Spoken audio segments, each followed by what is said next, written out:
Bonjour à l'émission La Tribune. Aujourd'hui, j'ai le grand plaisir de vous présenter Luce et Lucie. Le thème d'aujourd'hui, ça va être transidentité.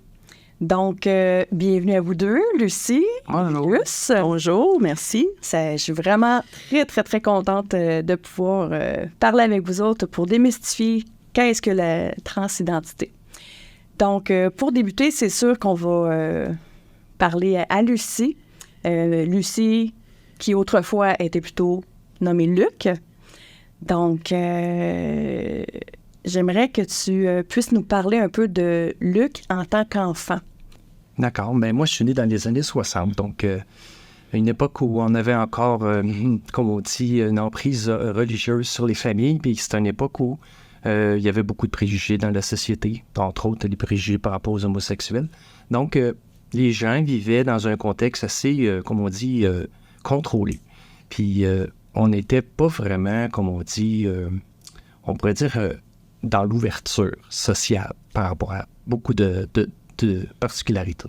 Donc, moi, je suis grandi comme un petit garçon tout à fait normal, dans une belle famille avec frères et sœurs, un bel environnement, des parents qui travaillaient. Donc, j'avais tout ce que j'avais de besoin. Moi, j'ai pas manqué d'amour, j'ai pas manqué d'affection, j'ai eu un toit sur la tête, j'allais à l'école. Donc, j'ai une belle éducation, assez stricte quand même un peu, quand même de ces années-là. Mais en même temps, j'étais capable de vivre mes expériences. J'avais une certaine liberté comme enfant. Puis j'aimais beaucoup la nature, j'aimais beaucoup l'activité physique.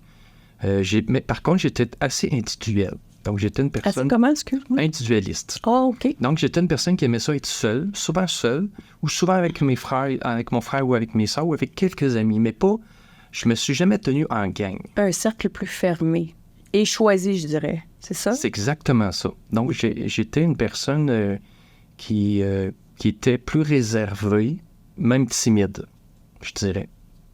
Oui. Mais en même temps, j'avais des goûts, des intérêts particuliers qu'on ne pourrait pas comparer à des goûts et des intérêts plus masculins à cette époque-là déjà.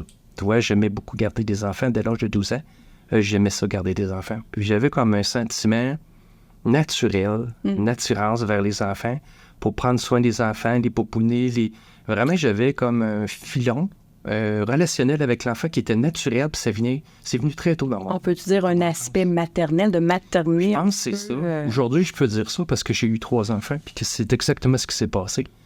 Quand je suis devenu adulte, pour avoir des enfants, j'ai vraiment eu un sentiment maternel envers mes enfants, mes propres enfants.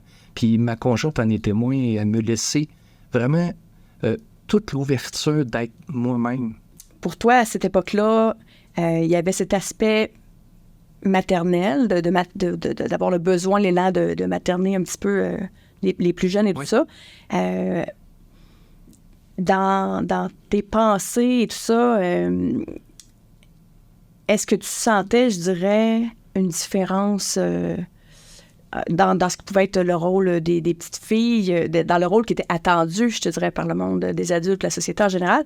Est-ce que tu te sentais, tu n'étais peut-être pas à ta place ou que tu te posais des questions toi-même? C'est pourquoi que je suis comme ça? Ou, ben oui, je sais pas. Oui. Hein? Je comprends ce que tu veux dire. Dans le fond, j'ai commencé à vraiment me détacher de l'image sociale masculine très tôt. OK. Oui. Moi, j'étais une personne j'étais très fier sur ma personne. Puis ça a commencé très tôt dans mon adolescence. Puis j'avais pas d'affinité à tenir avec des garçons qui sont rough, qui font des sports d'équipe, puis qui jouent en gang. Puis j'avais vraiment aucun intérêt par rapport à ça. Puis j'aimais mieux me tenir avec des filles qu'avec des gars. Puis en plus, j'avais un sentiment par rapport aux femmes, j'avais un sentiment de jalousie constant. C'était comme si je les enviais d'avoir des grands cheveux, d'avoir les oreilles percées. J'avais ce sentiment-là qui m'habitait tout le temps, mais sans comprendre pourquoi. C'est comme un désir que tu comprenais pas pourquoi, que toi aussi, tu aurais aimé le désir d'avoir ces cheveux-là, d'avoir... C'était un peu ça que je sentais. Mais en même temps, j'avais ce qu'on appelle une aversion envers la masculinité. Moi, quand je voyais des messieurs, là, de certain âge, je voyais des enseignants, n'importe quel monsieur que je voyais, là, je me disais, moi, jamais je vais avoir de l'air de ça. Je me disais ça à moi-même. Je me disais, moi, je n'aurais pas de l'air d'un vieux monsieur quand je vais être vieille. C'est drôle, là, c'est un sentiment qui m'habitait longtemps, ça. Fait que tous ces questionnements-là, on parlait de jalousie un petit peu tantôt, puis tout ça. Puis envers les hommes, ta réaction aussi envers les hommes, c'est-tu quelque chose que tu prenais conscience de ces questionnements-là en dedans de toi? Ça t'éclairait-tu un petit peu quelque chose? De dire, oh, il se passe-tu quelque chose, là? Pas vraiment.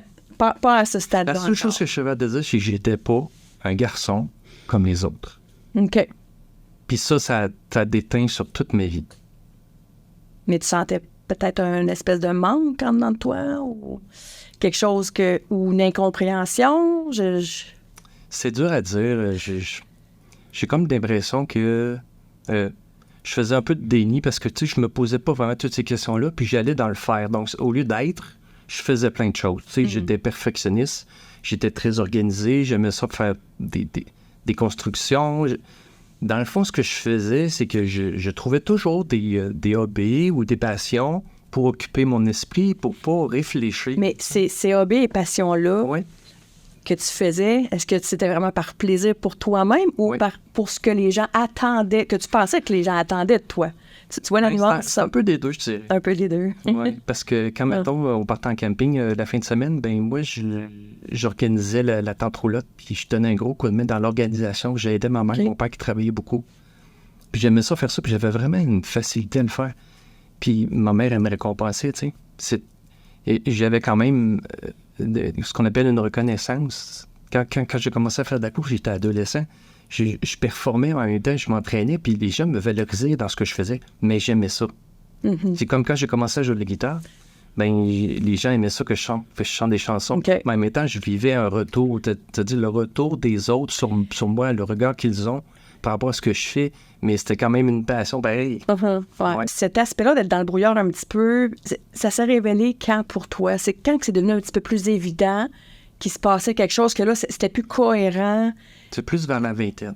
Plus vers la vingtaine. C'était quoi l'élément déclencheur pour toi? Il y en a-tu un seulement aussi? Ouais, à cette époque-là, c'était pas vraiment un déclencheur comme le fait que j'avais ce qu'on appelle un intérêt des pulsions de m'habiller en féminin qui commençait déjà dans la vingtaine. Fait que ça a commencé quand même relativement tard, on va dire. Là. Oui. C'était pas jeune enfant que déjà tu avais besoin d'aller absolument... Puis cet aspect-là, je le comprenais pas. OK. Puis j'avais de la difficulté à vivre avec ça. OK. Oui, j'avais l'impression de ne pas être une personne normale. Ça dans ta tête. On est toujours dans ta tête là, en ce moment. Exactement ça. T'en as-tu parlé avec quelqu'un? Y a-tu quelqu'un pour te soutenir? En as-tu parlé? Jusqu'à passer la quarantaine, personne n'est au courant. Jusqu'à dépasser la quarantaine, c'est tard quand même. Oui, puis à un moment donné, c'est comme c'est devenu de plus en plus, comme on dit, important. Ça prenait de plus en plus de place dans mon sentiment. Puis vu que je faisais tout ça en cachette, ben, je vivais toute la culpabilité. Qu'est-ce que tu faisais en cachette? Ben, m'habiller en femme, être... OK, là, tu l'expérimentais dans ton intimité, Exactement. tu l'expérimentais. Oui. Dans ton intimité, toute seule, entre quatre murs, comment tu te sentais? Moi, je me sentais bien. Ouais, c'est vrai. Je me sentais On peut se permettre, là? C'est sûr. Écoutez, c'est comme si, mettons, on se permet d'être plus soi-même. Tu sais, je veux dire, c'est un peu ça, mais je le comprenais pas. Moi, je savais pas qu'en faisant ça, ben, ça me faisait du bien, mais je comprenais pas le sens. C'est comme si tu cherchais à te comprendre toi-même, de toute façon. J'étais vraiment en période d'exploration, je dirais. Fait que c'est comme s'il y a eu un petit moment de bascule à pas trop savoir... ça a flotté longtemps. Luc ou femme, ou c'est ça, une ambivalence. Ça a flotté longtemps à un point tel que ça a teinté mes relations puis mon travail, parce que là, j'avais peur de me faire découvrir. Mais comme exemple, que ce soit dans mon apparence physique ou dans la façon d'interagir avec mon environnement, où j'avais peur qu'on découvre que j'avais tellement de féminin en moi que ça ressorte, tu sais. Oui. Fait que ça me faisait peur. D'échapper qui t'était vraiment... Fait que là, j'essayais de réprimer tous ces sentiments féminins-là, mais avec les personnes avec lesquelles j'étais plus proche, comme ma conjointe, je me permettais plus. On échappait avec quelques brides. Ouais, c'est ça. Effectivement. Sans émettre nécessairement de soupçons, mais quelques non, brides. C'est ça. Ce qui fait que j'étais catégorisé déjà à l'âge adulte comme un homme rose. OK. Plus doux, une belle sensibilité. Ouais, vraiment. Puis quand on a eu des enfants, c'est là, comme je disais tantôt, là, ça a vraiment, là, Ouh, là, c'était comme, OK, je suis vraiment pas un gars comme les gars d'habitude là, qui font, là. Non, c'est comme, je suis vraiment très différent, là.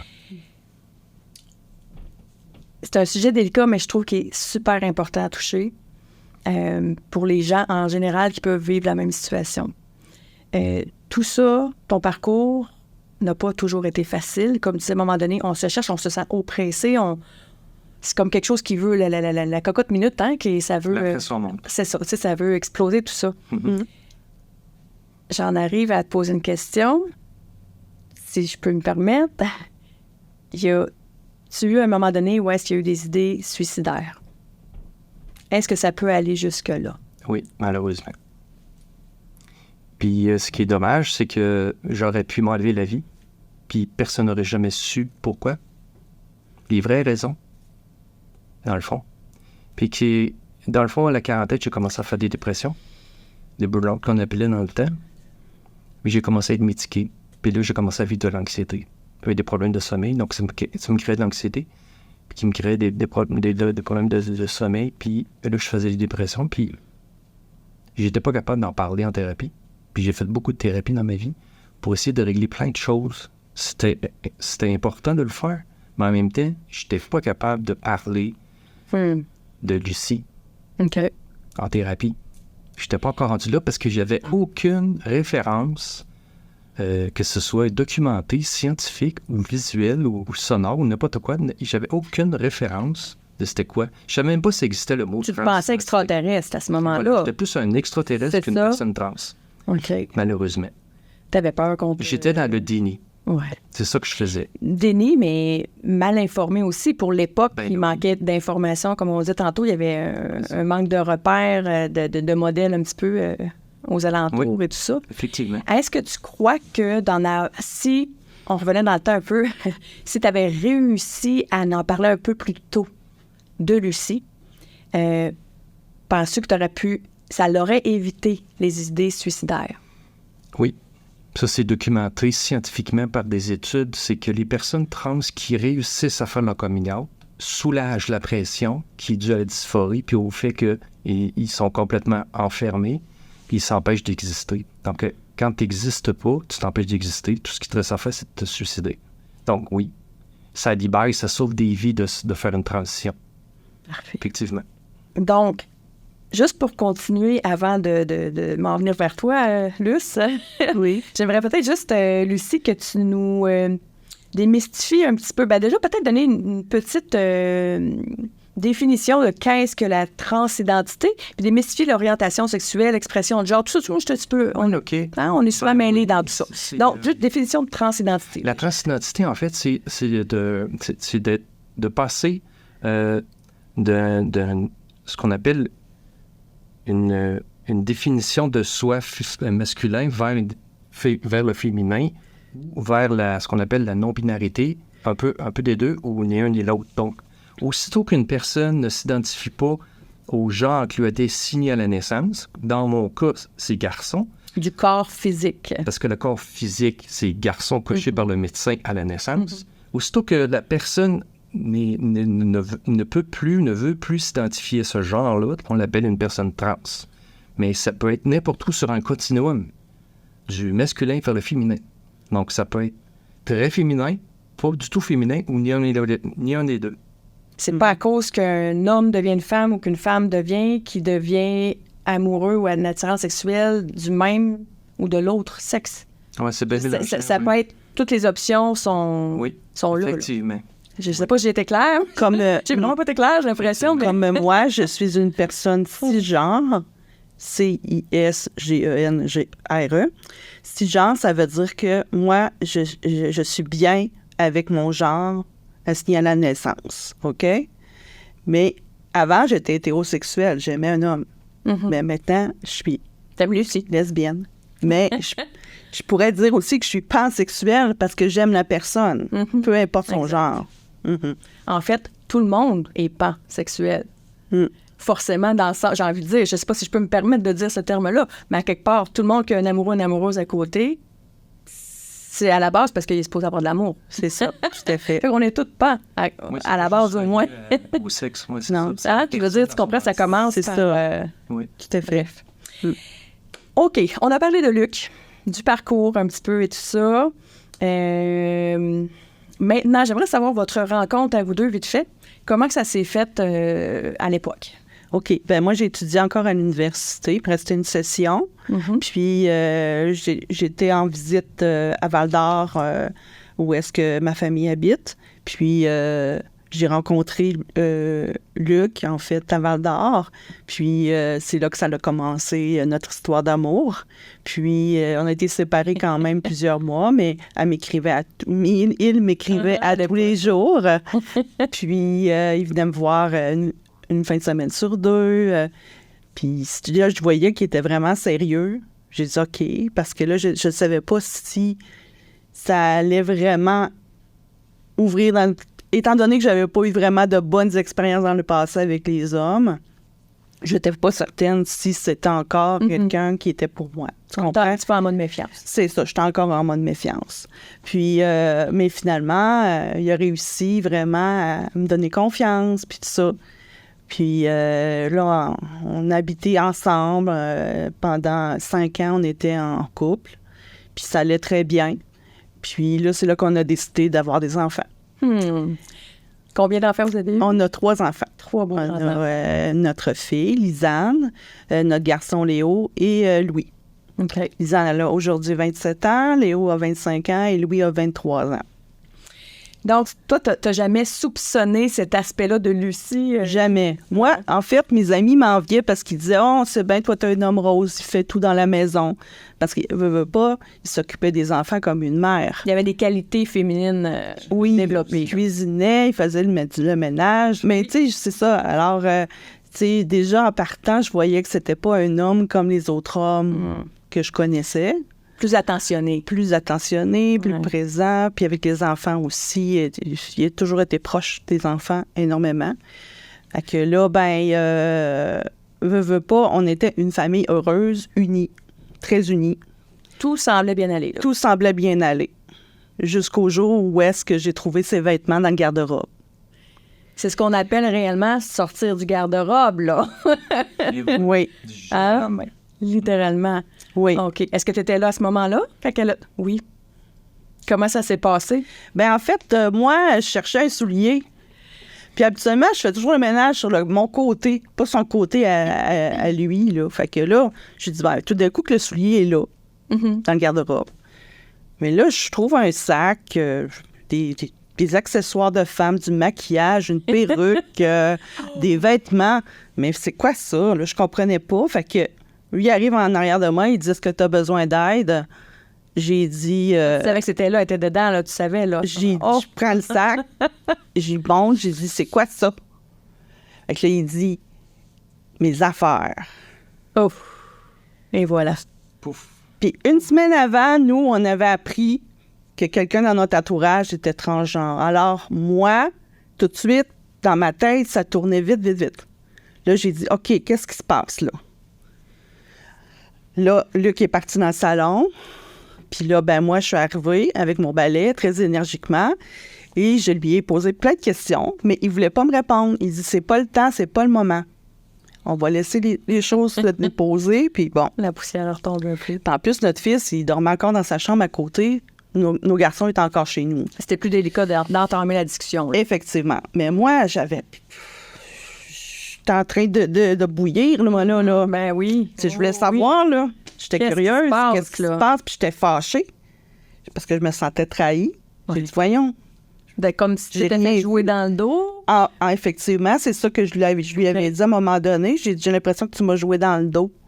Il disait, arrête de dire ça, là. Il dit, ça me fait de la peine. Mais... hein, quand on comprend la position de l'autre, mais on peut comprendre les deux à ce moment-là, mais oui. Effectivement, ça n'a vraiment pas dû être facile pour toi. Non, aussi. C'était pas facile. Tu en étais où? J'étais dans une descente au niveau émotif et émotionnel. J'étais en train de me refermer sur moi-même. Puis j'avais commencé à avoir des symptômes et des signes d'une 4e dépression. Puis c'est là que j'ai eu mes hésitations suicidaires. OK. parce que je voyais plus de porte de sortie. Si elle n'avait pas trouvé le sac, Je serais peut-être morte aujourd'hui. Dans le fond, elle m'a sauvé la vie. la vie fait bien les choses à ce moment-là. Je sais pas qu'est-ce qui est arrivé, mais en même temps, je me dis peut-être que j'ai lancé inconsciemment des appels à l'aide. Puis peut-être que ça l'a entendu ça, puis ça l'a incité à chercher plus. Mais là, j'étais à un point où il arrivera ce qui arrivera, puis j'ai lâché prise. Parce que je me suis dit, ça peut pas être pire que mourir. Il y a eu un choix à faire. On va vraiment abréger le plus possible, mais qu'est-ce qui s'est passé dans ton choix? Moi, j'ai ouvert. Je savais qu'elle allait me poser plein de questions. Je suis allé avec mon cœur, avec mes tripes, puis j'ai dit, je vais tout lui dire. Puis je lui disais, je vais tout te dire. Tu me poses des questions, puis ça a duré un bon moment. Plusieurs jours, plusieurs nuits, à ouvrir, parce que ça me libérait. Moi, j'avais un gros sac à dos plein de roches. Puis à chaque fois que je pouvais enlever des roches de mon sac, c'est comme ça me libérait. Je devenais plus légère. Puis là, enfin, je pouvais exister. Enfin, je pouvais être lucide. Ouais. Ouais, ça m'a fait beaucoup de bien. Les enfants, comment ils l'ont pris, les enfants? Aucun problème, étant donné que le lien était déjà là. Une complicité qui était déjà établie entre Puis que nos enfants sont d'une autre génération, sont vraiment plus ouverts, probablement. Mais on les a toujours élevés avec la différence aussi que, tu sais... Dans l'accueil de l'autre. Dans l'accueil de l'autre, effectivement. Fait que nos enfants... Ils étaient très respectueux. Aucun problème, là, ça a vraiment bien été. On a commencé par nos garçons, après ça, notre fille. Puis, depuis ce temps-là, il l'appelle plus papa, ça, c'est sûr. Okay. Fait qu'il l'appelle Mom ou Lucie. Moi, je garde mon statut de maman parce que je veux le garder, oui. Au travail?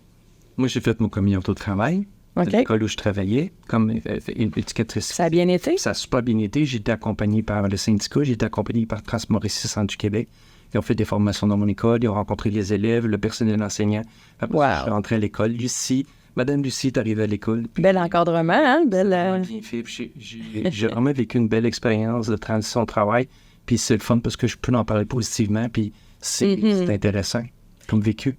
Les parents, la parenté, la famille, les amis, eux autres, comment ça a été? Vous avez senti ça comment? Comment ça s'est déroulé? Ben moi, dans ma famille, à moi, là, ça va quand même bien. Là. C'est sûr que mon frère a un peu plus de difficultés. Il faut donner un temps aussi quand même d'adaptation, j'ai envie de dire. Hein? Puis veut pas, on est quand même aussi à distance. Tu sais, moi, ma famille est en Abitibi, donc on n'a pas l'occasion de se côtoyer vraiment. Fait que pour eux, c'est comme si on n'existait pas un peu, là, si je peux dire comme ça. OK.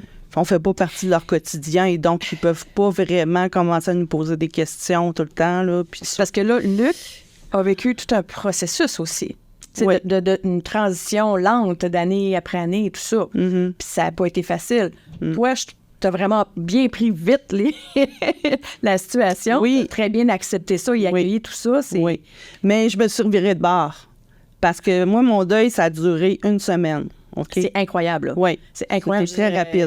Lucie, elle a été chanceuse. C'est pas dans tous les couples que c'est vécu comme ça. Non.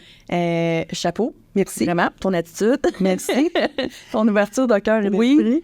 Que ça n'a pas toujours été facile dans la rue. Là, on parlait des amis, la famille, ça a bien été. Bon, mais on marche dans la rue. Des fois, c'est une autre réalité. C'est pas toujours évident, j'imagine. Comment vous l'avez vécu? Puis surtout, comment vous l'avez vécu? On va déjà juste... de façon pas agressive, je dirais, parce que mon corps s'est transformé avec l'hormonothérapie, progressivement, mes cheveux, tout ça. Parce que là, il y a eu une opération qui s'est faite en cours de route. J'ai eu ma chirurgie aussi, ça fait déjà 1 an. Donc, ça fait 4 ans que je suis dans un processus de transition en 2019 et aujourd'hui. Donc, il y a beaucoup de changements physiques qui fait que moi, je m'exprime maintenant aujourd'hui en féminin. Mais le regard des gens, quand ils me voient, ils savent que je suis en transition, ils voient que je suis une personne trans. Ils sont peut-être pas capables de mettre les mots dessus parce qu'ils manquent d'éducation. Sauf qu'ils me voient, fait que je le sais ça. Mais en même temps, moi, ce que je fais, c'est que j'ai appris à me détacher. J'ai appris à me détacher du regard des autres parce que je n'ai pas besoin de ça pour vivre. Et voilà. Quand on se choisit, qu'on s'assume, c'est exactement ça. On s'auto-nourrit. Y a-t-il un message que vous aimeriez peut-être dire à ces gens-là? Bien, c'est sûr que si c'est dans le respect, il n'y a aucun problème. C'est quand il manque de respect, là, je dirais que c'est plus difficile. C'est quand que les gens vont rigoler, vont rire, ou tu sais. C'est ça. Ça, c'est... Ça existe encore. Malheureusement, il y a encore beaucoup de transphobie au Québec. Y a-tu des exemples d'organismes vite fait qu'on pourrait nommer? Trans, Mauricie, Centre du Québec. OK. Un jeune organisme qui accompagne et oriente toutes les personnes qui sont en questionnement. Parfait. Oui. Super. Oui. Luce, Oui.